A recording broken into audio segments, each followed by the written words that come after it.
یہ بتاؤ، ابھی آپ سے اگر سوال کریں امام کے جواب سے پہلے آپ سے، جب ہم سوتے ہیں تو ہمارے سونے سے ہماری فکر سوتی ہے یا نہیں سوتی؟ فکر سوتی نہیں ہے، ٹھیک؟ بدن سو جانے کی وجہ سے وقفہ آ جائے گا وہاں پہ، لیکن فکر نہیں سوتی ہے۔ کیوں؟ سمجھے، ہم نے سوچ رہے، ہماری فکر یہ تھی سونے سے پہلے کہ ایئرپورٹ نکلنا ہے، جیسے اٹھیں گے تو پھر کیا کرتے، کہاں سے کریں، یہ شروع ہو جائے گی فکر، جہاں رکی تھی وہاں سے شروع ہو جائے گی۔ اگر سوتی تو جیسے سوتے ہوئے ہم اٹھنے کے بعد 5-10 منٹ بستر پر بیٹھے رہیں گے، پھر 2-3 منٹ جو ہے وہ موڈ بنانے میں ٹائم لگائیں گے۔ اگر فکر بھی سو جاتی تو فکر کو بھی میں کیا سوچ رہا تھا سونے سے پہلے وہ چیز سوچنے کے لیے وقت لگانا تھا۔ یہ وقت نہیں لگانا بتا رہا ہے کہ فکر سوتی نہیں ہے۔ اب اسی طرح سے نبی نے، امام نے جو جواب دیا جناب سدیر کو، آپ سے ایک اور سوال جو روایت کا ہے، ہم سو جائیں تو محبت سوتی ہے یا نہیں سوتی؟ ہمارے دلوں میں جو محبت ہے اپنے بچوں کی، اپنے گھر والوں کی، اپنے بہنوں کی، اپنے ماؤں کی، اہل بیت کی، یہ محبت ہم سو جائیں تو محبت سوتی ہے یا نہیں سوتی؟ محبت نہیں سوتی۔ ہاں، بدن آرام کرنے کی وجہ سے وہاں پر، اس کو اگر آسانی سے آپ کی خدمت میں سمجھانا چاہیں تو ایسے ہے جیسے ہم اپنے موبائل کو کہیں پروگرام میں بیٹھ کے فلائٹ موڈ پہ رکھ دیا تو موبائل نیٹ ورک جمع ہوا نہیں، اس سے سب کچھ تیار ہے، بس اس کو فلائٹ موڈ سے کیا کرنا ہے، باہر کر دیں تو سارا معاملہ پھر کیا ہو جائے گا، شروع ہو جائے گا۔ تو جب ہم سوتے ہیں تو فلائٹ موڈ میں جاتے ہیں، پھر جیسے اٹھ گئے تو وہ محبتوں کا سلسلہ ذرہ برابر کچھ کمی پیشی نہیں آتی ہے۔ تو امام نے فرمایا سدیر، تمہارے دل میں جو ہماری محبت ہے، تم سو جاتے ہو، محبت جاگتی رہتی ہے۔ اب اس جاگتی ہوئی محبت کا احترام ضروری ہے یا نہیں؟ جب احترام ضروری ہے تو تم سوئے ہوئے ہو، اب اس محبت کا احترام کون کرے؟ تو اللہ نے اہل بیت کی محبت کے عظمت کو دیکھتے ہوئے 2 فرشتوں کو تمہارے ساتھ معمول کیا ہے، ذمہ داری دی ہے، اے فرشتوں، جب یہ اہل بیت کا چاہنے والا سو جائے تم اس محبت کے اطراف عبادت کرتے رہو، تمہاری عبادت اس کے لیے لکھی جائے گی، اس لیے کہ اس کے دل میں یہ محبت ہے۔ تو عبادت کرو گے تم، وہ عبادت حساب ہوگی محبت رکھنے والے کے لیے۔ یہ ہے کہ تم لوگ سوتے ہوئے عبادت کرتے ہو۔ مولا، یہ بات تو سمجھ میں آ گئی، سوتے ہوئے والا مسئلہ۔ مرنے کے بعد، مرنے کے بعد تھا، جیسے ہم مریں گے قبر میں جائیں گے تو کس کی زیارت ہوگی؟ وہاں پہ امام کی زیارت ہوگی۔ تو ہمارے عقیدے کے مطابق جب امام کی زیارت ہوگی تو ہم مر گئے ہیں، لیکن وہ محبت کا سلسلہ کیا ہے؟ جاری ہے۔ اب یہ 2 فرشتے جو بندے کی پوری زندگی ساتھ رہا کرتے تھے، یہ جب یہ بندے کا انتقال ہو جائے گا تو اللہ کی بارگاہ میں عرض کریں گے، مالک، جس بندے کی طرف سے ہم عبادت کیا کرتے تھے وہ بندہ اب اس دنیا میں نہیں ہے، اب ہم کیا کریں؟ تو اللہ جواب دے گا، اے میرے فرشتوں، اس کے دل میں موجود محبت کے احترام میں قیامت سے قیامت تک عبادت انجام دیتے رہیں گے، اور ان کی عبادت اس بندے کے لیے لکھی جائے گی۔ امام نے فرمایا اس طرح سے تم ہماری محبت رکھنے کی برکت سے مر بھی جاؤ تو تمہاری عبادت چلتی رہتی ہے۔ نعرہ تکبیر، نعرہ رسالت، نعرہ حیدری۔ رسول اللہ نے فرمایا، یا علی، اگر دوسری مرتبہ بھی وہ بندے کو اسی حالت میں دیکھو، یا علی، تیسری مرتبہ اس بندے کو اس حالت میں دیکھو، مولا نے فرمایا استرہ، نبی نے بے ساختہ فرمایا لا فتح الا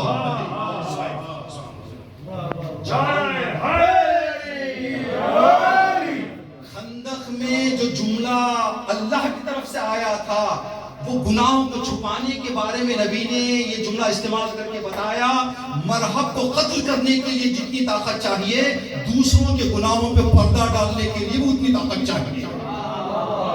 آسان کام نہیں ہے۔ 3 مرتبہ نبی نے پوچھا، یا علی کیا کرے گا؟ پردہ ڈال۔ یا علی کیا کرے گا؟ پردہ ڈال۔ مولا معاف کرے، اگر علی کا پردہ ڈالنا نہ ہوتا تو ہمارا کردار یہاں بیٹھنے کے قابل ہوتے ہم۔ مولا حسین علیہ السلام کی دعائے عرفہ میں ایک دعائی جملہ ہے، مولا فرماتے ہیں پروردگار تیرا بہت کرم کہ تو نے بندوں کے گناہوں کو پردہ ڈال رکھا ہے، اگر تو نے لوگوں کے گناہوں پر پردہ نہ ڈالا ہوتا کوئی بندہ دوسرے بندے کے کنار بیٹھنے کے لیے راضی نہ ہوتا، راضی نہ ہوتا۔ یہ پہلی صفت ہمارے اندر ہونی چاہیے۔ اگر ہم اہل بیت کے امیر المومنین کے سچے ماننے والے ہیں تو دوسروں کی غلطیوں کو دیکھ کر بندہ جا کے نہ بتائے، خود اس کے لیے بتائے۔ روایت میں ہے کہ ایک سچا ہمارا چاہنے والا وہ ہوتا ہے جو کسی کا عیب دیکھے تو خود اسی کو بتائے، تنہائی میں خود اسی کو بتائے، دوسرے کو نہ بتائے۔ جو روایت استعمال ہوئی ہمارے جان فرمان یعنی اہل بیت کی روایتیں جب بندہ پڑھتا ہے، المؤمن مرآۃ المؤمن، مومن دوسرے مومن کا آئینہ ہے، مرآۃ آئینہ۔ ہم جا کے آئینے کے سامنے کھڑے ہو جائیں، 5 دھبے ہوں، آئینے کے کنار سے ہم چلے جائیں، آئینے کی طرف سے ہم ہٹ جائیں، دوسرا بندہ آئے، کیا آئینہ بتائے گا اس کو کہ تیرے سے پہلے جو آیا تھا اس کے چہرے پر دھبا تھا؟ تنہائی میں بتاتا ہے، کوئی دوسرا آئے تو پھر بتاتا نہیں ہے۔ المؤمن مرآۃ المؤمن، مومن مومن کا آئینہ ہوتا ہے، آئینہ ہوتا ہے۔ دوسری صفت کہا کہ دوسری صفت نبی کی ہونی چاہیے، خدا کی صفت لوگوں کے گناہوں کو خطاؤں کو بندہ چھپائے۔ نبی کی ایک صفت ہونی چاہیے ہمارے چاہنے والوں کے درمیان، اور وہ صفت ہے نرمی سے پیش آنا، ہر بندے کے ساتھ پیار محبت سے پیش آنا۔ نبی کریم رحمت للعالمین، مکے والوں نے کتنا پریشان کیا نبی، اتنا پریشان کیا کہ نبی کو اللہ کا حکم آیا کہ نبی اب مکہ رہنے کے قابل نہیں ہے، اب چھوڑ کے چلے جائیں۔ نبی مکہ چھوڑ کر چلے گئے۔ مدینے کی جنگوں کا آغاز مکے والوں نے کیا۔ جب نبی مکہ چھوڑ کر چلے گئے، مکے مدینے میں بھی نبی کو آرام سے نہیں رہنے دیا، جنگوں کا آغاز انہوں نے کیا، مکے والوں نے۔ جنگ بدر، پھر اس کے بعد ایک سلسلہ چلا، اس کا پورا ایک جنگ کے بعد دوسری جنگ کے بعد جب نبی 8 سال کی کوشش اور کاوش کے بعد انہی ایام میں 20 ماہ مبارک کا فتح مکہ ہوا ہے، جب نبی گئے ہیں مکہ مکرمہ، نبی کے آپ کی خدمت میں عرض کریں کہ مکہ مکرمہ حج کے لیے جب گئے تھے، مشرکون کے تکلیفوں کی اتنی بھڑاس بیٹھ گئی تھی، جیسے مکے کے اندر پہنچے، جیت کر علم لے کر کامیابی کا کنٹرول مکے کا اسلام کے ہاتھ میں آ گیا تھا، تو لوگوں نے اعلان کرنا شروع کر دیا، آج انتقام کا دن ہے، آج چن چن کر سزا دیں گے تم لوگوں کو جنہوں نے ہمیں ستایا ہے۔ مسلمانوں کے جوش اور جذبے میں اس اعلان کو سن کر مشرک ڈر گئے، پیچھے کی گلی سے نبی کی خدمت میں آ کے بڑھ گئے، یا نبی اللہ، مسلمان ایسے کہہ رہے ہیں، ہماری جانیں آپ کے ہاتھ میں ہیں۔ نبی نے کہا کس نے اعلان کر دیا کہ آج انتقام کا دن ہے؟